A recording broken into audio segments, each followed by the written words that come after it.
आपका next topic पढ़ेंगे, that is for your exercise 5.2, जिसका अपना पहला टॉपिक है nth term of an AP। जैसे मैंने आपको लास्ट क्लास में बताया था कि AP क्या होती है, किस तरह से वर्क करती है, उसकी टर्म्स क्या होती है, कॉमन डिफरेंस क्या होता है, फर्स्ट टर्म क्या होता है। तो हम जैसे कोई भी AP लिख लेते हैं एंड देन उसके फर्स्ट टर्म ए ये हो जाती है कॉमन डिफरेंस उनका, पिछली टर्म में से माइनस करके लिखते हैं 6 में से 4 माइनस किए 2, तो हर जगह कॉमन डिफरेंस सेम आता है, तभी वो AP कहलाती है। ठीक है, तो यहाँ पे अब हम क्या देखेंगे कि मान लो अभी मुझे 12th तक टर्म पता है, फिर मुझे बोल दिया कि यहाँ से 30th टर्म निकालो इसकी, इस AP की, तो मैं कैसे निकालूंगी? मैं इतने सारे लिखने तो नहीं बैठूंगी और कई बार मैं लिख भी नहीं पाऊँगी। ये तो ईजी सी AP है तो मैं लिख लूँगी, बट इसके लिए एक जनरल फॉर्मूला आता है जिसको हम कहते हैं nth term of an AP। तो ये कोई भी nth टर्म, कोई भी n दे सकते हैं, आपको ज़रूरी थोड़ी ना हर बार 30 दिया जाएगा। तो nth टर्म ऑफ AP को किससे रिप्रेजेंट करते हैं? an से। ठीक है, nth term of an AP। a आपको पता ही है फर्स्ट टर्म होती है, इसमें d आपको पता ही है कॉमन डिफरेंस होता है। ठीक है, और अब आपको एक और चीज़ जाननी, जो n क्या होगा? वो नंबर, जो टर्म आएगी, नंबर ऑफ टर्म। ठीक है, उस टर्म का जो नंबर है, लाइक आपको बोला 15 टर्म, 16 टर्म, 18 टर्म, क्या फाइंड आउट करना है वो उसके अकॉर्डिंग। ठीक है, तो नंबर ऑफ टर्म जो है वो आपको निकालना है।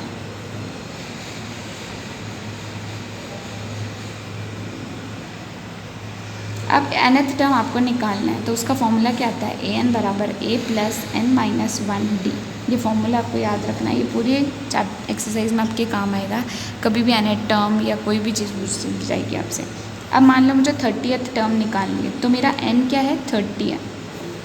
तो यहाँ पे भी n की जगह मैं 30 रखूँगी, यानी a 30th टर्म। a मेरी फर्स्ट टर्म है, फर्स्ट टर्म मेरी क्या है यहाँ? 2 प्लस n कितना है मेरा? 30 माइनस 1, d मेरा कितना आ रहा है यहाँ पे? 2 आ रहा है। इसको मैं सॉल्व कर लूँगी। a 30 है, 2 प्लस 29 इंटू 2 58 पर 2 60, तो मेरी a 30th टर्म क्या आ जाएगी? मेरी 60 आ जाएगी। ठीक है, समझ में आ गया आपको? तो इस तरह से आपको nth टर्म ऑफ AP कभी भी निकालने को दे सकता है। अब होगा क्या, क्वेश्चन अलग अलग तरीके से आएंगे। कभी आपको nth टर्म दे दी जाएगी, यानी nth टर्म 60 है मान लो, और फिर बोलेगा कि ये बताओ कौन सी नंबर की टर्म है ये, तो आपको फिर n कैलकुलेट करना होगा, यानी 30th नंबर की टर्म है, ये आपको कैलकुलेट करना होगा। और कभी कभी an दे देगा, n दे देगा, d दे देगा और a पूछ लेगा, या कभी कभी a और n दे देगा, d पूछ लेगा। तो कोई भी एक वेरिएबल मिसिंग होगा और उससे आपको पूछ ली जाएगी चीज़ दूसरी जो मिसिंग है। अब कभी कभी क्या होगा, कभी कभी दो चीज़ें मिसिंग होगी, a और d मान लीजिए। अब दो चीज़ें मिसिंग होगी तो हमें दो इक्वेशन चाहिए। अगर दो इक्वेशन बन जाएगी तो हमारी दोनों चीज़ें निकल जाएगी। तो वो दो इक्वेशन बनने का भी तरीका होगा अपने पास। ठीक है, तो वो दो इक्वेशन बनने का तरीका हम निकाल लेंगे। ठीक है, तो देखते हैं आगे उसके इक्वेशन किस तरह से आएंगे अपने पास। अब बोल दिया, देखो एक AP दी है, एग्जाम्पल नंबर 4 है आपका, AP दी है, पूछ लिया विच टर्म इज़ -81, यानी -81 कौन सी टर्म है AP की, वो निकालना है आपको। आपको इसमें क्या क्या गिवन है? a गिवन है 21, d गिवन है, d कैसे निकालोगे? पीछे आगे वाली टर्म में से पीछे वाली माइनस करके, 18 माइनस 21 दैट इज़ -3। और आपको n पूछा है, क्योंकि पूछा है विच टर्म, और आपको दिया क्या है? an दे दिया -81, यानी कोई भी nth टर्म है ये, और आपको निकालना है वो टर्म कौन सी है, n निकालना है आपको। ठीक है, तो देखो होगा क्या, अब आपको पहले इस तरह से चारों चीज़ें लिख लेनी है जो को, फिर आपको फॉर्मूला पुट करना है। an बराबर a plus n minus 1d। an कितना होता है? माइनस का 81 बराबर a plus n minus 1, n आपको निकालना है क्योंकि d आपका -3 है, तो आपने इक्वेशन में रख दिया। अब आप पहले प्लस माइनस सॉल्व कर लो, तो ये इधर प्लस का उधर जाके माइनस का हो जाएगा। n माइनस 1 इंटू -3, -81 और 21 कितने आ गए? -102, n माइनस 1 इंटू -3। अब ये -3 इधर मल्टीप्लिकेशन में उधर जाके डिवाइड हो जाएगा, that is -102 by -3 is equals to n-1। अब ये माइनस से माइनस तो कट गया और 3 से कट जाएगा, 3 3 से 9, 3 4 से 12, 34 आ गया।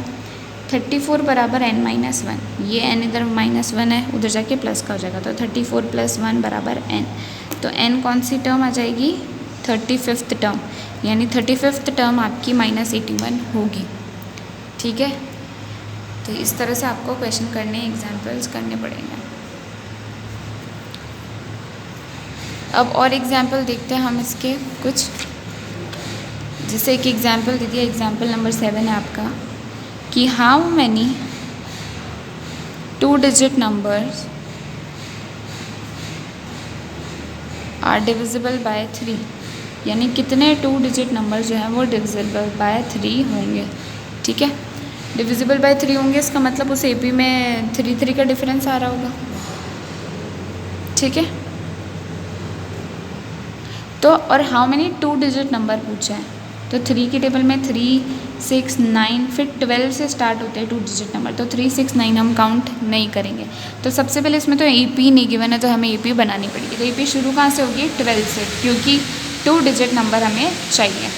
12 के बाद 15, 18 and so on. Last 2-digit number जो 3 से डिवाइड होता है वो कौन सा है? 99। समझ में आया?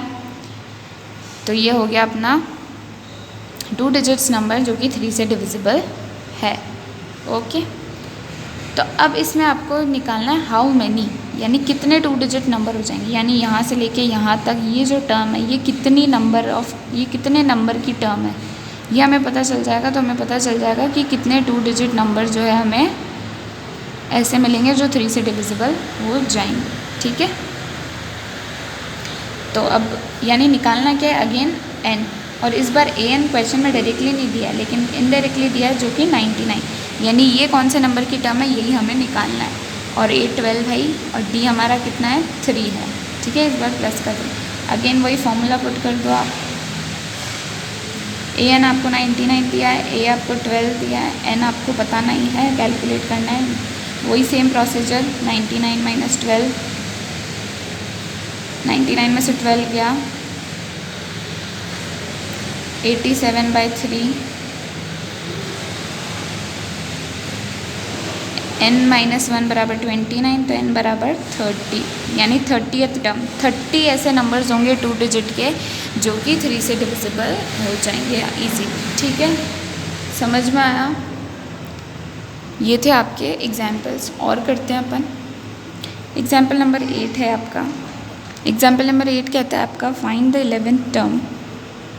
अब 11 टर्म देखो फाइंड करनी है, पर कहाँ से? फ्रॉम द लास्ट टर्म, यानी पीछे से 11 टर्म इस बार हमें फाइंड करनी है। तो पीछे से 11 टर्म कैसे फाइंड करेंगे हम?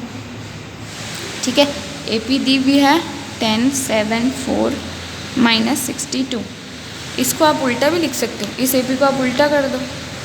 ठीक है, एक तरीका तो ये है, इस AP को आप उल्टा कर दो -62, और आपको यहाँ कॉमन डिफरेंस कितना दिख रहा है? 7 - 10, यानी माइनस का 3, तो -3 कॉमन डिफरेंस आना चाहिए। तो यहाँ पे क्या आ जाएगा? -60 -59। ठीक है, तभी कॉमन डिफरेंस -3 आ पाएगा। ऐसे कर लो, और जाते जाते आपको क्या मिल रहा है? 10, 7, 4। एक तरीका ये, इस AP को ही उल्टा कर दो, अब इजीली निकल जाएगा। a 62 आ गया माइनस का, d आपको पता ही है -3 है, और an आपको पता है, an आपको निकालना है, 11th टर्म निकालना है आपको, यानी आपको a 11 फाइंड आउट करना है, और n आपको 11 पता ही है। ठीक है, तो हमें जब पीछे से करने बोला तो एक तरीका तो ये था, हमने AP को उल्टा कर दिया, और दूसरा तरीका क्या है वो भी मैं आपको इसके बाद बताऊंगी। सबसे पहले इसमें फॉर्मूला लगा लो।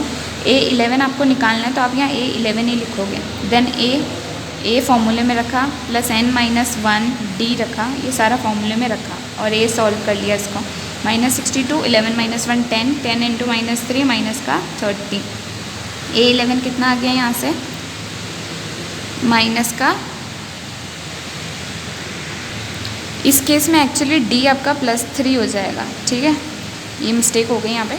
-62 -59, तो यहाँ d आपका +3 है, ये साइन का ध्यान रखना आप लोग भी। तो यहाँ +3 हो जाएगा, +30, तो -62 + 30 कितना हो गया, माइनस का 32, यानी पीछे से 11th टर्म कौन सी आएगी, माइनस का 32 आएगी। ठीक है, ये तो एक तरीका हुआ, लेकिन इस तरीके में आपके डी का साइन बदल जाएगा।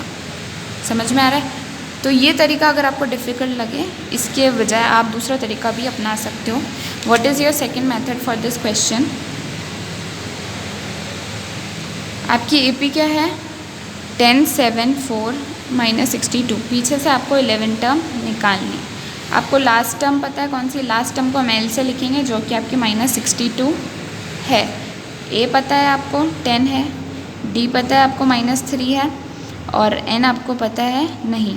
तो एन हमें निकालना है। हम क्या निकालेंगे कि ये कौन सी टर्म है, ये टर्म पता चल जाएगी तो हमें पता चल जाएगा कि पीछे से 11th टर्म कौन से नंबर की टर्म होगी आगे से। ठीक है, तो वही फॉर्मूला लगा दो, एल लास्ट टर्म बराबर ए प्लस एन माइनस 1 डी, -62 बराबर ए प्लस एन माइनस 1, एन नहीं पता, -62 -10 -72 एन माइनस 1 -3, उधर जाके -3 डिवाइड हो जाएगा, माइनस से माइनस कट गया, n बराबर कितना आ गया 25। ये सॉल्व आप कर लेना, यानी ये कौन सी टर्म है, 25th टर्म है। अब अगर पीछे से 11th टर्म निकालनी है तो काउंट कर लो पीछे से 11th टर्म कौन सी होगी, 25 से स्टार्ट करेंगे तो 25, 24, 23, 22, 21, 20, 19, 18, 17, 16, 15, तो 15th नंबर की टर्म जो होगी, 15th नंबर की टर्म आपकी जो हो जाएगी, क्या हो जाएगी, 11th टर्म हो जाएगी आगे से। समझ में आया? आगे पीछे से 11 टर्म फ्रॉम लास्ट, और वो किसके बराबर हो जाएगी, 15 टर्म फ्रॉम स्टार्टिंग। ठीक है, तो इसमें अब आपको स्टार्टिंग से 15th टर्म निकालनी है, यानी इधर से, तो आपको एक और बार ये रूल अप्लाई करना पड़ेगा। तो उसके लिए ए आपका 10 ही रहेगा, डी आपका -3 रहेगा, nth क्या हो जाएगा 15, क्योंकि n 15th टर्म आपको निकालनी है, और an आपको कैलकुलेट करना है क्योंकि वो आपको पता नहीं है। तो an आपको निकालना है, फॉर्मूले में रख दो सारी चीज़ें।